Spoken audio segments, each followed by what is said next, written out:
नमस्कार, स्वागत है आप सभी का छत्तीसगढ़ समाचार में। मैं हूं आपके साथ सुनील चौहान। सीएम विष्णुदेव साय ने प्रधानमंत्री नरेंद्र मोदी के जन्मदिवस के अवसर पर छत्तीसगढ़ की जनता की ओर से बधाई और शुभकामनाएं दी हैं। साथ ही सीएम साय ने कहा कि हमारे देश के प्रधानमंत्री नरेंद्र मोदी स्वस्थ रहें, दीर्घायु हो और इसी तरह देश का नेतृत्व लंबे समय तक करते रहें। इस अवसर पर सीएम साय ने राजधानी रायपुर स्थित पंडित जवाहरलाल नेहरू मेडिकल कॉलेज परिसर में स्वच्छता ही सेवा 2025 पखवाड़े का शुभारंभ किया है। उन्होंने रायपुर नगर निगम और अन्य नगरीय निकायों की स्वच्छता को समर्पित डोर टू डोर कचरा कलेक्शन वाहनों को हरी झंडी दिखाकर रवाना किया। वहीं इस मौके पर सीएम साय ने खुद हाथ में झाड़ू लेकर परिसर की सफाई की है और स्वच्छता का संदेश आमजन तक पहुंचाया है।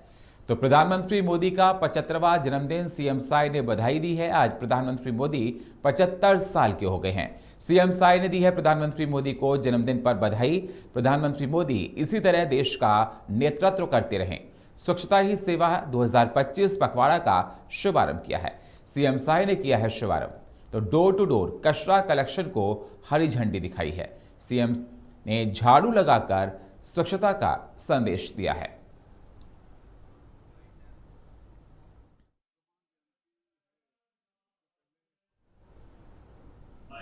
भगवान आज विश्वकर्मा जयंती है, तो सबसे पहले समस्त छत्तीसगढ़ वासियों को भगवान विश्वकर्मा जयंती की बहुत बहुत बधाई, शुभकामनाएं।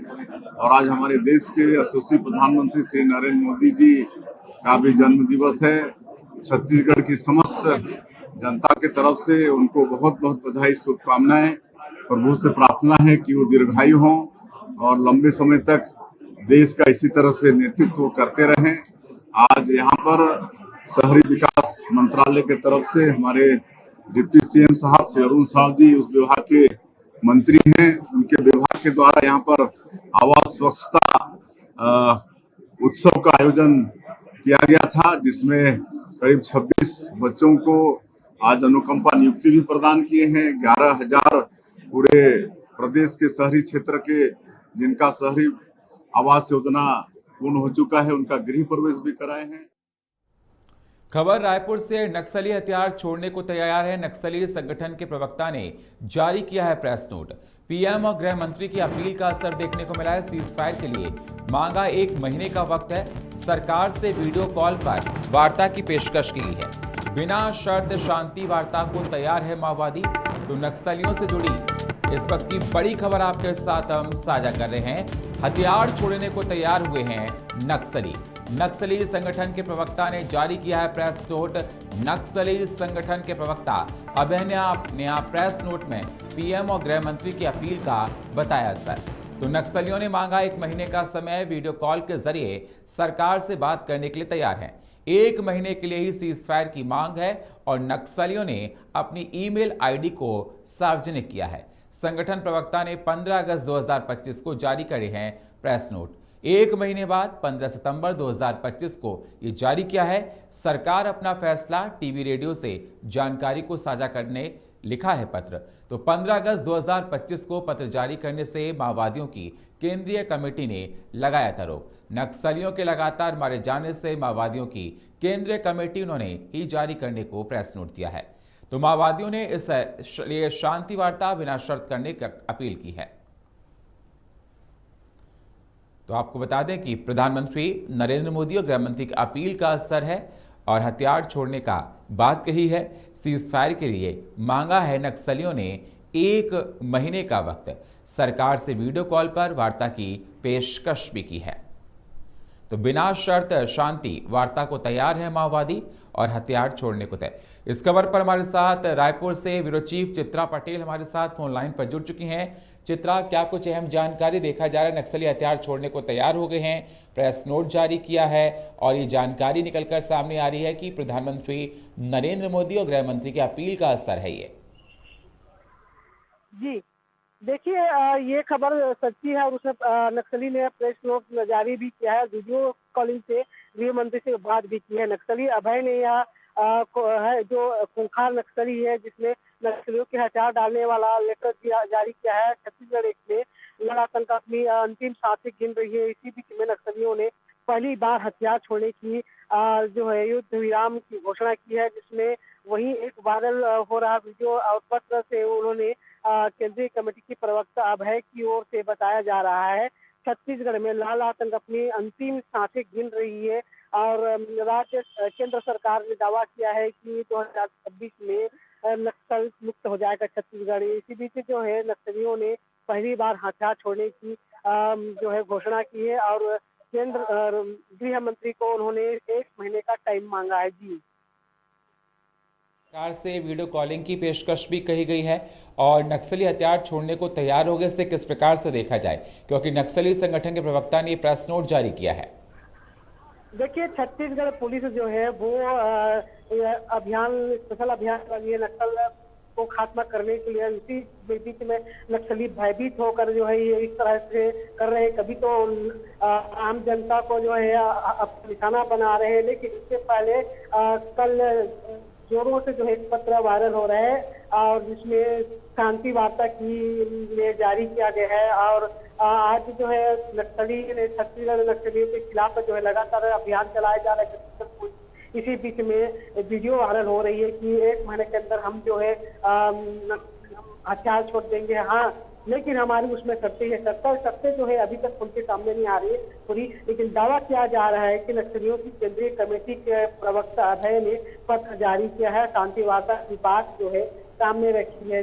इससे जो है यह अंदाजा लगाया जा सकता है कि छत्तीसगढ़ पुलिस जो है नक्सलियों पर भारी पड़ते नजर आ रही है और नक्सलियों की जो कमर है वो टूट चुकी है, जिससे भयभीत है और नक्सली हथियार डालने को जो है मजबूर हो रहे हैं। जी, शुक्रिया हमारे साथ जुड़ने के लिए चित्रा आपका और ताज़ा अपडेट देने के लिए। तो आपको बता दें नक्सलियों ने हथियार छोड़ने को राजी हो गए और सरकार से वीडियो कॉलिंग के माध्यम से बात करने की बात कही है। चलिए बात करते हैं अगली खबर की, जो कि रायपुर से है। महतारी वंदन योजना का विपक्ष पर निशाना है। बस्तर के हजारों महिलाओं को नहीं मिली है राशि। कांग्रेस प्रवक्ता ने सरकार पर निशाना साधा है। तो धनंजय ठाकुर ने बताया न्याय और धोखा।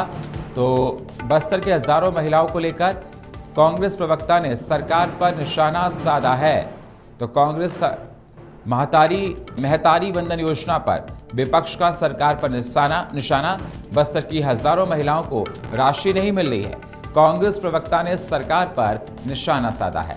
तो हजारों महिलाओं को राशि नहीं मिल रही है इस योजना की, महतारी वंदन योजना को लेकर। तो कांग्रेस के नेता ने इस पर सरकार पर तमाम सवाल खड़े किए हैं।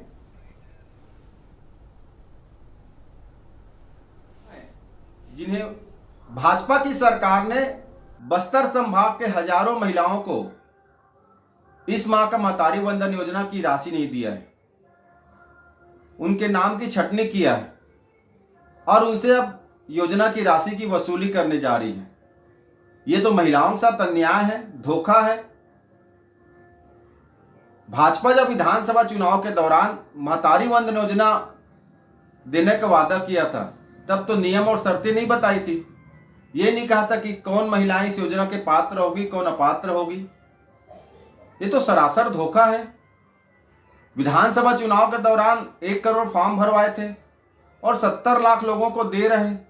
उसमें भी 30-35 लाख वो हैं जिन्हें वृद्धा पेंशन और प्रत्याक्ता पेंशन का 500 रुपये मिल रहा था, उन्हें सिर्फ 500 रुपये दिया जा रहा है। आज भी 35-40% महिलाएं इस योजना से वंचित हैं और अब रिकवरी की बात की जा रही है। तो खबर कोरिया से है। पंचायत फंड की गड़बड़ी से हड़कंप है। लाखों रुपए निकाले, जमीनी काम नहीं हुआ है। सरपंच सचिव पर पंचों ने आरोप लगाया है। पंचों ने एसडीएम को सौंपा है ज्ञापन। वित्तीय अनियमितताएं और लापरवाही का आरोप लगाया है। निष्पक्ष जांच की मांग कर रहे हैं पंच। तो यह अहम जानकारी आपके साथ हम साझा कर रहे हैं। निष्पक्ष जांच की जांच पंच कर रहे। लाखों रुपए निकाले, जमीनी काम नहीं हुआ है। सरपंच सचिव पर पंचों ने तमाम आरोप लगाए हैं। पंचों ने एसडीएम को सौंपा है ज्ञापन। तो वित्तीय अनियमितताओं और लापरवाही का भी आरोप पंचों ने लगाया है। निष्पक्ष जांच की मांग कर रहे हैं पंच। तो यह अहम जानकारी आपके साथ हम साझा कर रहे हैं। कोरिया से पंचायत फंड की गड़बड़ी से इलाके में हड़कंप मच गया है। बीजापुर में माओवादियों की एक कायराना हरकत सामने आई है, जहां बीती रात को थाना जांगला क्षेत्र के अंतर्गत ग्राम बेंचरम निवासी दशरू राम ओयाम की हत्या कर दी गई। जिसकी उम्र 38 साल बताई जा रही है। माओवादियों ने मुखबिर के शव में धारदार हथियार से हत्या कर दी है। तो मुखबिर के शक में माओवादियों ने की हत्या। तो बीजापुर में माओवादियों की कायराना हरकत निकलकर सामने आई है। बेंचराम निवासी की धारदार हथियार से हत्या कर दी गई है। दशरूराम ओयम की हत्या की गई। मुखबिर की सूचना पर यह हत्या की गई है। छत्तीसगढ़ पुलिस ने नक्सलियों के खिलाफ मोर्चा खोला है, जिससे भयभीत होकर नक्सली अब आम जनता को निशाना बना रहे हैं। जिला बीजापुर के थाना जांगला क्षेत्र का मामला है, जहां पर बीती रात को नक्सली एक ग्रामीण के घर में घुसकर उसे पुलिस की मुखबिरी के शक में 30 वर्ष के एक युवक की हत्या कर दी है, जिसकी गला में कुल्हाड़ी मारकर हत्या होना पुलिस ने इसकी पुष्टि की है। चित्रपट FM छत्तीसगढ़। रिसाली नगर निगम अपने सीमा क्षेत्र में लगे विद्युत खंभों और ट्रांसफार्मरों पर प्रॉपर्टी टैक्स वसूलने का निर्णय लिया है। इस संबंध में नगर निगम की ओर से छत्तीसगढ़ राज्य विद्युत मंडल CSEB को पत्र भेजा गया है। CSEB को हर साल 8 से 10 लाख रुपए तक का भुगतान करना होगा। इस फैसले के बाद रिसाली नगर निगम प्रदेश का पहला ऐसा निगम बन गया है जिसने बिजली के खंभों और ट्रांसफार्मरों पर टैक्स लगाने की प्रक्रिया शुरू कर दी है। तो विद्युत खंभों और ट्रांसफार्मरों पर प्रॉपर्टी टैक्स की बात की। नगर निगम ने CSEB को ये पत्र भेजा है। तो CSEB को हर साल 8 से 10 लाख रुपए भुगतान करना होगा। टैक्स लगाने की प्रक्रिया शुरू हो गई है। ऐसा करने वाला प्रदेश का नगर निगम पहला निगम बना है।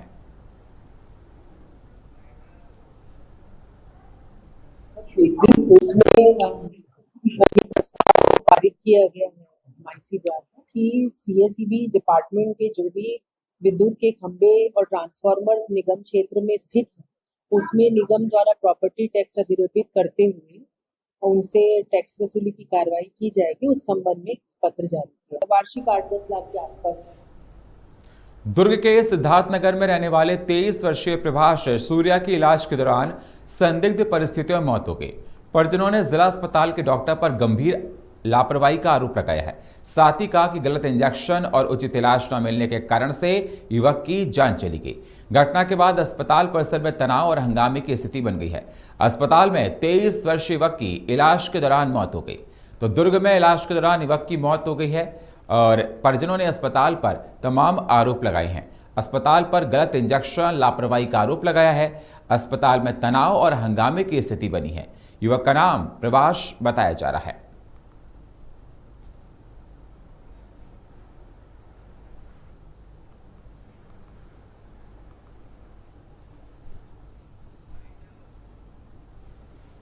के लिए आया हूँ। मेरे पेट में इन्फेक्शन है। हर 2 महीने में दवाई खत्म होने के 2 दिन पहले मेरे को चेकअप के लिए आना पड़ता है। मैं आधा पौन घंटे से वहाँ लाइन लगा के खड़ा हूँ। कोई काउंटर में नहीं है। 2 लोग जो काउंटर में पर्ची बना रहे थे, अचानक से उधर दरवाजे से कोई पीछे से आवाज मारा, चलो चलो उठो उठो, कोई काम नहीं करना है करके। हम लोग पूछ भी रहे हैं कि क्या हो गया, क्यों काम नहीं कर रहे, क्यों पर्ची नहीं बना रहे हो करके। वो बोलते हैं कि हमको नहीं पता, हमको बुला रहे हैं करके। हम लोग वहाँ 1 घंटे से खड़े हुए, ना वहाँ OPD में कोई काउंटर में पर्ची बनाने वाले, ना कुछ बनाने वाले हैं। एक आदमी की गलती की सजा दूसरे मरीजों को क्यों दे रहे हैं भाई? जो गलती किया है उसको आप अपना पनिशमेंट दो, जो भी है कार्रवाई करना। लेकिन जो OPD में काउंटर में पर्ची बना रहे, जो सीरियस मरीज जो खड़े हुए कंडीशन में नहीं, उनका तो पर्ची बना दो ताकि वो अपना इलाज आराम से कर सके।